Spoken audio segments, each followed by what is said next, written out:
Zach Herbert here, running for Texas State Representative of District 112. This is our Unbutton 112 series, where I go through the bills my opponent voted for, how they affect us here at home, and why we should care.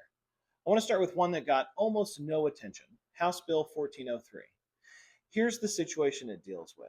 When a state places a foster child in the home, the agency doing the placement is supposed to know that home, who lives there, what the risks are, and yes, what firearms are in it and whether they're stored safely. That's not anti gun. That's a caseworker doing her job before she hands a child over.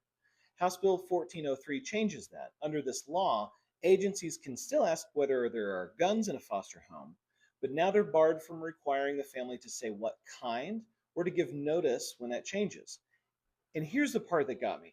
If an agency uses information about the specific types of firearms for any purpose beyond determining whether firearms are present, including potentially in placement decisions, it can face a civil penalty of up to $5,000. Angie Chinbutton voted for that. Now, I'm a Marine. I own firearms, and I'll defend the Second Amendment to anybody. This was never about whether a foster parent can own a gun. Of course they can.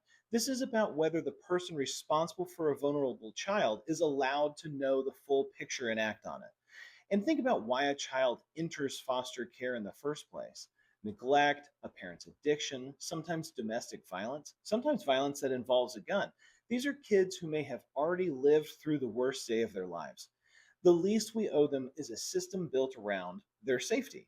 This bill puts something first.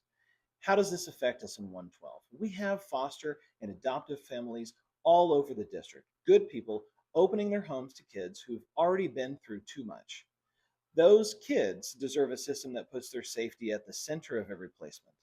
This bill moves the gun lobby's comfort to the center instead and push the child to the side. I'm Zach Herbert, and when I weigh any bill, I'm going to ask one question first. What does this do for the kid? My opponent did not ask that, but I will.